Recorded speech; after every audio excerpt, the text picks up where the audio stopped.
दोस्तों, पेप्सी और कोक को आपको दो अलग अलग ग्लास में दिया जाए तो क्या आइडेंटिफाई करना आसान होगा आपके लिए कि कौन सा पेप्सी कौन सा कोक है? जी नहीं, मैं बात कर रहा हूँ पहचान की, एक ब्रांड की। जी हाँ, मैं आज बताने वाला हूँ कि कंपनी को ब्रांड नेम की रिक्वायरमेंट क्यों होती है और कितनी ज़रूरी है कि आपके बिजनेस, चाहे प्रोडक्ट हो या सर्विस, एक ब्रांड नेम देना बहुत ही ज़रूरी होता है। चलिए शुरू करते हैं। मेरा नाम है शक्ति द्विवेदी, स्वागत है आपका स्टार्टअप लॉवाइस में। दोस्तों, पूरी दुनिया में 5 लाख से ज़्यादा ब्रांड्स हैं, चाहे वो प्रोडक्ट्स हो या सर्विस हो, जो लगभग 2000 से ज़्यादा कैटेगरीज में डिवाइडेड हैं। दोस्तों, जब आप अपनी बिजनेस शुरू करते हैं, चाहे वो शॉप हो या चाहे वो कोई छोटा मोटा ट्रेड हो या बहुत बड़ा ट्रेड हो, आपको इन बातों पर ध्यान देना बहुत ज़रूरी है कि आप किस नाम से बिजनेस करते हो। वो नाम आपके बिजनेस को आइडेंटिफाई करता है। आप ऐसे कुछ भी नाम नहीं रख देते, क्योंकि आप अगर फॉर एग्जाम्पल दोस्तों, जब हमें कैब बुक करनी होती है तो हमारे दिमाग में एक बात आती है कि हम ओला बुक करें या उबर बुक करें। हम उनको सर्विसेज देख के हम आइडेंटिफाई करते हैं कि कौन सही है कौन नहीं है। हम कैसे जानते हैं कि कौन परफेक्ट है कौन नहीं है? इसके लिए हम सबसे दिमाग में सबसे पहले क्या आता है, वो आता है ओला या उबर। उसका एक ब्रांड, उसका कलर कॉम्बिनेशन, उसकी एक लोगो हमारे दिमाग में फिट बैठती है। तो मैं बात कर रहा हूँ कि आप खुद अपने जब बिजनेस शुरू करें तो क्या किन बातों पर ध्यान देना जरूरी है और क्या प्रोसेस फॉलो किया जाए। नंबर 1, कीप इट सिंपल, यानी नाम सामान्य रखें। बहुत ज़्यादा कॉम्प्लिकेटेड नाम किसी को समझ में नहीं आता। जैसे कि हम लैम्बोर्गिनी या मर्सिडीज टाइप के नाम के प्रोडक्शन हम करने जा नहीं रहे हैं। हम ऐसे सर्विस फॉर एग्जांपल देने जा रहे हैं, प्रोडक्ट बेच रहे हैं जो आम जनता तक पहुंचाना है, तो हम ऐसे नाम ही रखने पड़ेंगे जो बिल्कुल उनके दिमाग में बैठ जाए, यानी कि कैची नेम हो। For example Uber, Ola, Pepsi, Hutch, Vodafone, Airtel, ऐसे छोटे छोटे नाम है जो हर इंसान आसानी से प्रोनाउंस भी कर सकता है और उनके दिमाग में हमेशा बैठ गया होता है, मतलब easy to remember. Number 2, not too general, साधारण नाम नहीं होना चाहिए। इसका मतलब ये है कि कोई भी नाम इतनी भी साधारण ना हो कि लोगों की कॉमन चीज़ों में आकर मिल जाए। फॉर एग्जाम्पल, अगर आपकी कंपनी का नाम है विशाल गारमेंट्स, ये बहुत ही कॉमन है। आपके कंपनी का नाम है फॉर एग्जाम्पल शक्ति सर्विसेज, ये एक खुद का नाम यूज़ कर लेना, या फिर जो नाम ऐसे कैची ना हो, लोगों तक मिक्स हो जाए। शक्ति नाम से बहुत सारी चीज़ें आज मार्केट में हैं, बहुत लोग शक्ति नाम यूज़ कर रहे हैं। देखिए, नाम तो थोड़ा क्रिएटिव होना ही चाहिए। अगर आप खुद के कुछ क्रिएटिव वर्ड्स या कॉम्बिनेशंस यूज़ नहीं करेंगे तो फिर नाम अच्छे कैसे बन सकते हैं? तो ये अब हमेशा इस बात को ध्यान जरूर रखें कि नाम बहुत साधारण ना हो और नाम बहुत ही ऐसा हो जो बिल्कुल लोगों के लिए समझ भी आ जाए और लोग उसको एक सेपरेट आइडेंटिफाई कर सकें। यूनिकनेस आती है, नाम सेपरेट नाम यूनिकनेस लाती है।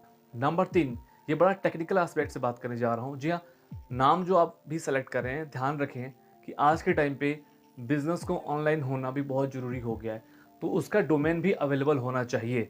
.com, अगर इंडिया में बिजनेस करें तो .in, लगभग इन नामों को तो अब मिलना ही चाहिए। तो डोमेन अवेलेबल हो, आप इस बात को जरूर ध्यान रखें जब आप रिसर्च कर रहे हो अपने नाम पे, कि डोमेन भी अवेलेबल हो। उस नाम का कोई शॉर्ट फॉर्म या कुछ और डोमेन यूज़ करना भी उसको सही नहीं माना जाता। तो इसको सर्च करने के लिए आपको सिंपली करना क्या होता है, GoDaddy या गूगल पे जाके सिंपली आपको ना डोमेन सर्च करना होता है। उन डोमेन सर्च करने के बाद से आपको इजीली मालूम हो जाता है कि हमारा इस ब्रांड नेम के साथ पर्टिकुलर कोई डोमेन ऑलरेडी टेकन है, लिया गया है या अवेलेबल है। तो उस आधार पे आप इसको भी अकाउंट कर सकते हैं अपने इस प्रोसेस में कि नाम सेलेक्ट करने के पहले हमें डोमेन अवेलेबिलिटी भी चेक करनी चाहिए होती है। नंबर 4, ये बहुत ही इंपॉर्टेंट है। जी हाँ, नंबर 4 है डोंट कॉपी योर कॉम्पिटिटर। ये इंपॉर्टेंट इसलिए है कि बहुत लोग आजकल देखते हैं मार्केट में कॉपी बहुत करते हैं अपने बिजनेस राइवल्स को। फॉर एग्जांपल, एडिडास बहुत ही बड़ा ब्रांड्स हैं, तो एडिडास को कॉपी करके एडिबास बना लिया, उसको रजिस्टर्ड भी करा लिया। पर इशू ये आता है कि यहाँ पे दो बड़ी बड़ी बहुत मुश्किलें हो सकती हैं। फर्स्ट मुश्किल ये होगी आपको कि आप के ऊपर इन्फ्रिंजमेंट का केस भी लग सकता है, यानी कि आप कॉपी करने के जुर्म में आपके ऊपर पेनल्टी या जेल भी हो सकती है। तो वो चीज़ अवॉइड करने के लिए आप सिंपली अपना नाम रखें। देखो, नाम जो क्या होता है, नाम जो यूनिकनेस लाता है, आपके ब्रांड की पहचान उस पर्टिकुलर नाम से होती है, उस ब्रांड नेम से होती है। तो हम उसके लिए इस बात को जरूर ध्यान रखें कि नाम जो होता है वो बिल्कुल ही अलग हो, किसी से भी कॉपी किया गया ना हो। इसके लिए कुछ टेक्निकल एस्पेक्ट्स है, कुछ टेक्निकल प्रोसेस है, मैं आपको बताऊंगा इसके बाद से, जिसे हम ट्रेडमार्क के थ्रू हम सर्च कर लेंगे। तो हम जरूर ध्यान रखें कि या इंटेंशनली या अनइंटेंशनली हमें ब्रांड्स को कॉपी नहीं करनी है। हमें सिर्फ और सिर्फ अपनी नाम ही सेलेक्ट करना है, अपना नाम ही क्रिएट करना है। तो बार बार मैं क्रिएशन पे फोकस कर रहा हूँ। अपना नाम आप क्रिएट करो, वर्ड्स कॉम्बाइन करो, कैची नेम हो, इस तरह के नाम रखो, पर नाम मैच नहीं करना चाहिए। Number 5, keep a broader name. मैं बात कर रहा हूँ एक बड़ी इंटरेस्टिंग पॉइंट का। इस यहाँ पे हम ये आपको बताने वाला हूँ कि आपको जब भी आप नाम सेलेक्ट करें तो ध्यान रखें कि ये स्पेसिफाई ना कर रहा है एक पर्टिकुलर बिजनेस को। अमेजोन अगर डिजिटल बुक नाम से पहले बुक बेच रहा होता तो क्या वो आज अमेजोन दुनिया के हर एक प्रोडक्ट को सप्लाई कर पाता? जी हाँ, नहीं। उन्होंने नाम रखा अमेजोन, जिसमें कोई मीनिंग नहीं बनता। अमेजोन का कोई इंग्लिश वर्ड नहीं है कि जो डिक्शनरी में आपको मिल जाए उसका पर्टिकुलर मीनिंग है कि ये एक सेक्टर का बिजनेस करता हो। अमेजोन एक ब्रॉडर वर्ड है जिसमें कुछ भी कवर हो सकता है। तो मैं फोकस करना चाहता हूँ कि जब भी आप नाम रखें तो इन बातों को जरूर ध्यान रखें कि नाम जो है ना वो बहुत ही यूनिक हो और उस नाम से आप कुछ भी बिजनेस शुरू कर सकते हैं।